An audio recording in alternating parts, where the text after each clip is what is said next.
At Boston Tech Week, one startup invited people to do more than just watch a demo. Dispatchino, a company building an AI dispatcher for the freight and logistics industry, hosted a live challenge where attendees could negotiate with its voice AI and try to beat it. ACMi News reporter Lydia Chen has the story. Hi, I'm Lydia Chen with ACMi News. Today we're at the Boston Tech Week for Dispatchino's live AI dispatcher challenge. Many attendees came to the event curious to learn more about Dispatchino and to see whether they could beat this AI dispatcher. Satish Bobna, who is building a voice agent himself, shared what weaknesses he was hoping to test during the challenge. Actually, I'm building a voice agent myself, so I'm super curious how is it going to function if I can beat it. So what weakness of the AI are you hoping to find? I think taking turns, interruptions, or is it fast? Is it going to respond fast?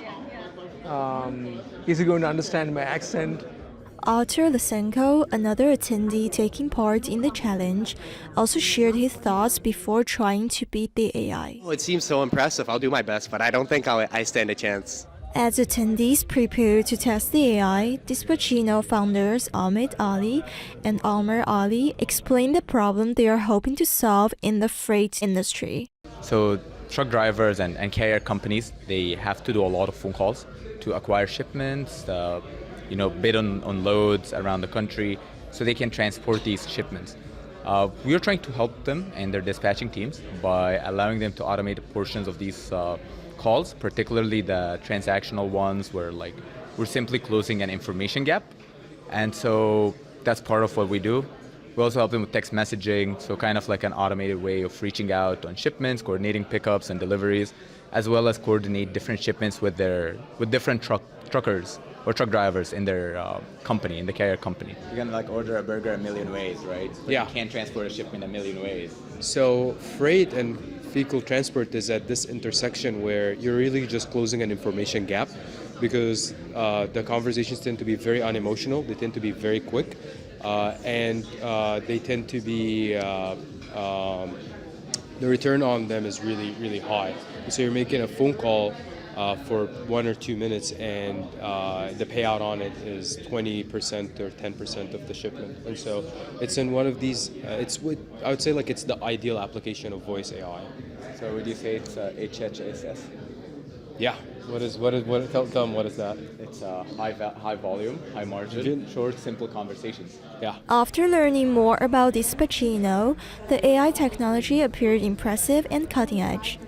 When the founders were asked whether they thought someone might beat the AI that day, here's how they responded. I hope so. I really hope so. We're very confident in our AI, and we're inviting people to try for a reason. But more importantly, I'd rather it break today than it breaking in production, and that's the point of this. I think a lot of companies shy away from putting their demos or products forward, but this is real. This is life. Things break all the time. Failure happens, and so it's important to have it happen in controlled environments where it'll be fun. I'll be happy if it breaks genuinely, and so that's why we're doing this. So go crazy, please try to break it. Along with food, drinks, and networking, attendees began stepping up to the computer to start live conversations with the AI. In this challenge, the human participants plays a role of brokers, trying to negotiate the price as low as possible. The AI, acting on behalf of the truck inside, had to respond in real time, follow the company's rules, and hold its minimum price, no matter what pressure the human broker put on it. Equals about $875. That's exactly what your listing shows. I'm not sure where the 975 came from, but at 61 cents a mile on a 1435-mile lane, you're looking at roughly $875 total. We are stuck at the listed price.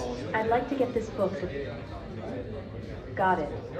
So we're stuck at 875 on your side, and my floor is 1,000. Is there any room at all to move up, even a little bit? If I take 875, I'm paying to move the car, and that's not something I can do. If we meet in the middle, where would that be? Work at 1,000. Let's do the math together. If we're meeting in the middle between your 875 and my 1,000, that lands us at $937.50. The problem is that's still below my floor. I literally can't go under $1,000. Wow, That's does my someone else want to try absolute it? minimum I don't think I can. So It's pretty firm. 937 doesn't work for me. After trying the AI, Arthur shared his reaction to Dispatchino's system. The AI is very impressive. It holds its ground and it does not budge. I think this is a very well-made system and should be ready for deployment anytime. Anu Rames, another participant who interacted with the AI, shared her experience.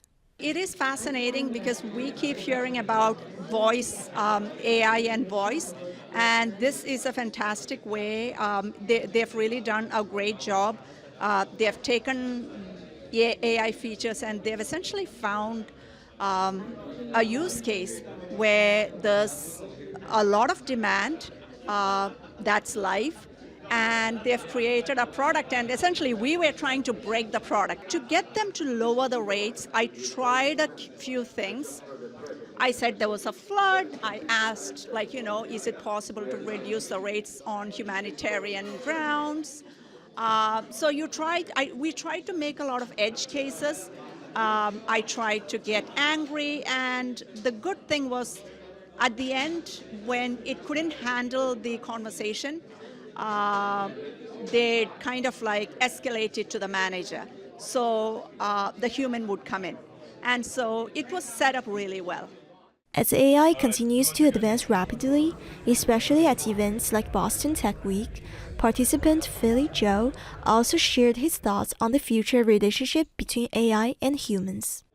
In a lot of cases, maybe it makes most sense for AI and humans to collaborate towards a common goal, and I certainly see that as being maybe the way forward in certain industries like the healthcare industry, for instance. I think there's certainly maybe a lot of doom and gloom around whether AI is going to take over many people's jobs and lead to job shortages and all of that. And I think in certain industries where they are inherently people facing and there's a sort of humanistic person to person aspect to the job that's sort of separate from other concerns around saying diagnosis of a disease or prescribing medicine in the medical area.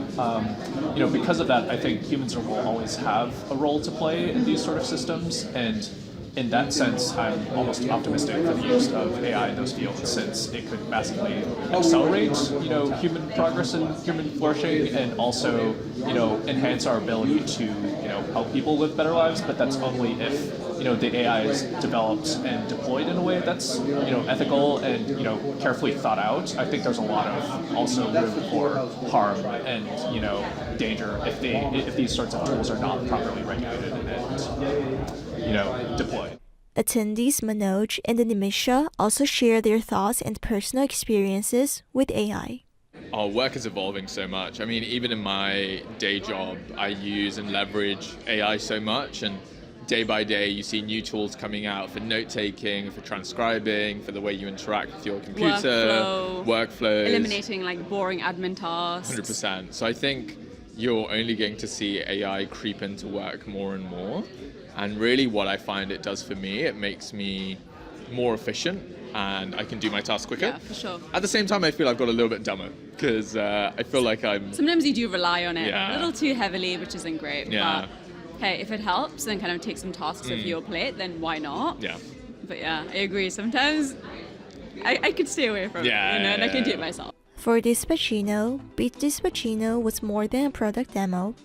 It was a live stress test for real-world AI. By inviting attendees to negotiate with its AI dispatcher in real time, the company showed not only what the technology can do, but also how seriously it takes testing, feedback, and improvement. And that spirit fits the larger purpose of Boston Tech Week, bringing funders, builders, and the community together to see how new technology is being developed, tested, and improved. It stood out as an example of how startups are building AI for practical industries like freight and logistics.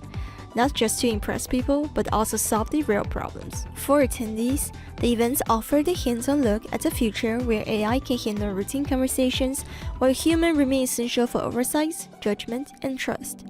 As more tools like this enter the workplace, the conversation is no longer just about whether AI can replace human work, but how human and AI can work together to make workplaces more efficient and productive. For ACMi News, I'm Lydia Chen. Dispatchino's challenge was part of Boston Tech Week, where founders, builders, and community members came together to explore how emerging technologies are shaping the future of work. As AI continues to move into more industries, events like these offer a closer look at the latest products and a better understanding of the evolving relationship between AI and humans.